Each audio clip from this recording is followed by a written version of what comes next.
en marcha los diferentes mecanismos alternativos para obtener glucosa, pasa de que bajan los niveles abruptamente, entonces entramos como una especie de estrés, hasta que se da la compensación del estrés y bueno, pasan otras cosas, pero que es más o menos el mecanismo del ayuno.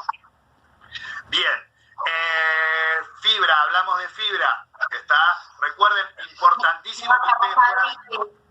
Decime ya. ¿Yami? Sí, otra cosa que no solo para cerrar lo de índice glucémico, como decía Adri, en diabetes es súper importante, pero también se usa mucho en deporte, por ejemplo, y en general, porque como se asocia a la saciedad por esto de la fibra, y es algo que se usa, no lo piensen solo como en la patología o en diabetes, porque en deporte, por ejemplo, también se usa un montón. Así que... nada, lo tenía como algo iba a decir y se me iba. No, tranqui. Ven ahí se nota de dónde desempeñamos nosotros nuestra acción profesional. A mí enseguida se me viene a la diabetes. En deporte siempre lo paso por alto, pero tiene razón Yami. También se utiliza en deporte. ¿Estamos? Bien. Después fibra. Importantísimo que ustedes, hacer esta vinculación, como la fibra también interactúa e interfiere de alguna manera en lo que es la absorción de los hidratos de carbono, y por otra parte, también que ustedes puedan referirnos qué tipos de alimentos fuente de fibra conocen. ¿Estamos? ¿Dónde encontramos fibra? ¿En qué tipo de alimentos? Y ahí salta siempre alguno y dice, en el pan lactal, porque vieron que ahora viene pan lactal con fibra. No, eso es un agregado. Son alimentos fortificados por ahí, que se les agrega fibra como para decir que tiene fibra. Pero recuerden siempre que la fibra, cuando hablamos de fibra en cereales, está presente en los cereales integrales, en la cáscara de los cereales integrales. ¿Estamos? Eso es importante y que ustedes lo puedan ir asociando con los alimentos fuentes. Y después, fundamental, ¿dónde está presente? En las hojas, tallos de los vegetales que nosotros consumimos, en las cáscaras de los vegetales que protegen a los alimentos. ¿Sí, Micaela? En las semillas también, los macrófagos. En las semillas. Sí. Y bien, bueno, tiene esta cuestión de la interacción y de que cada tipo de fibra tiene un comportamiento determinado que va a influir en la saciedad, su capacidad de gelificación, su capacidad de arrastrar otras sustancias, tienen una capacidad también de darle volumen a la materia fecal, por eso es muy importante la fibra en el tratamiento de la constipación. Después también tiene una capacidad de atrapar agua en las redes que genera, y de quelar o de atrapar algunos nutrientes que no son beneficiosos para la salud, también en estas redes que genera la fibra. Profe, y sobre la biodisponibilidad de algunos minerales que también es como que... También interactúan con algunos minerales. Por ejemplo, gracias. El hierro, el calcio. Por ejemplo, con el hierro, vieron que siempre se hace el ejemplo de cuánto hierro tiene, no sé, la espinaca o cuánto hierro tienen las lentejas y cuánto hierro tiene la carne, y que por ahí se ponen a comparar y bueno, y tiene un montón de hierro las lentejas y la carne. Pero como bien dijo Micaela, la fibra, en este caso, en el caso del hierro, interactúa con el hierro generando algún tipo de complejo de mala absorción que evita que todo ese hierro se pueda absorber. Y esto es el concepto de biodisponibilidad de un nutriente. Es decir, cuánto de ese nutriente yo puedo aprovechar. ¿Por qué? Por las características propias del alimento. Entonces ahí cuando viene este ejemplo de la carne versus las lentejas, o de la carne versus la espinaca, que es un ejemplo muy común y muy del sentido común, entra mucho en juego este concepto de biodisponibilidad.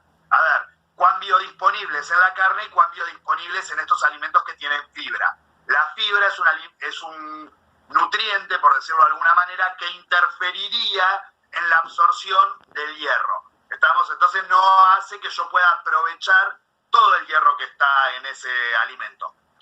Ahí después, cuando estén en Nutri2, van a ver que en las poblaciones que consumen menor cantidad de carne, ya sea por cuestiones de decisión propia o por necesidades biológicas, hay diferentes estrategias para maximizar y para llegar a mejorar la absorción de estos nutrientes. Pero pensándolo así, en este caso, decimos que muchas veces la fibra interfiere en la absorción de ciertos nutrientes y en la biodisponibilidad de esos nutrientes. ¿Vamos?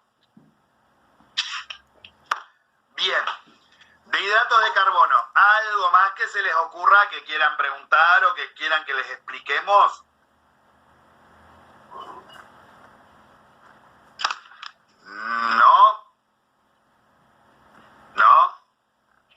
Bueno, entonces esto, saber estructura, saber cuáles son los hidratos de carbono simples más comunes en la naturaleza. Estamos digestión, absorción de los hidratos de carbono, alimentos fuente, fibra, índice glucémico. Yo se los nombro así, son 8 temitas, pero es un montón.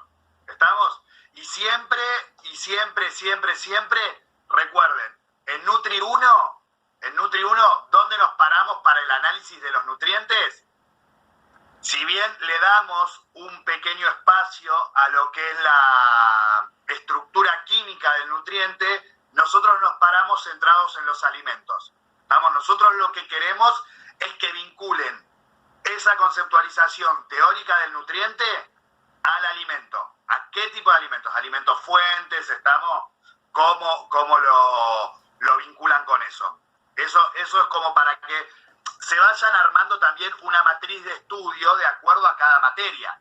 ¿Qué es lo que le vamos a pedir en cada materia? Nosotros en esta materia nos paramos en el alimento, porque nosotros queremos trabajar desde ahí. ¿Estamos? O la idea, a ver, el sentido y el espíritu de la asignatura es el abordaje de la nutrición desde ahí, desde la perspectiva alimentaria. Bien, el otro tema que teníamos, o el otro macronutriente con el que estuvimos trabajando, son las proteínas. Proteínas, estructura química, ¿estamos? Cuando hablamos de proteínas, ¿de qué hablamos? A ver, alguno que se anime por el chat, aunque sea de proteínas.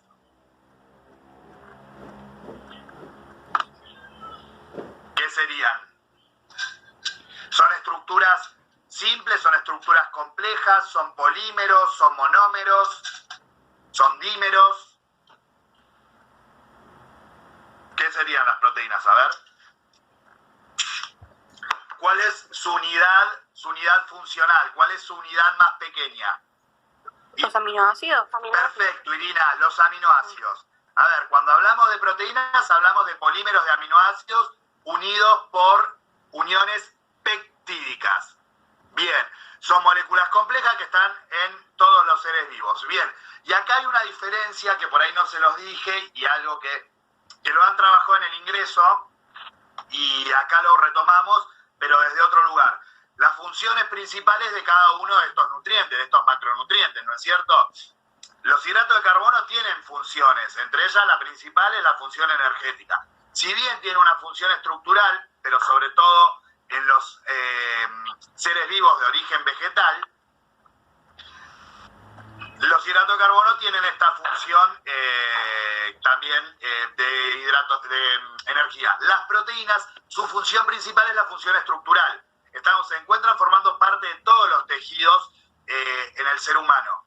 Y nosotros, ¿dónde las podemos encontrar? Como reservorio en el ser humano, en el músculo, en los órganos. Y después tienen otro montón de funciones que son importantes, o son tan importantes como la función estructural, pero lo que hay que saber es que su principal función es la función estructural.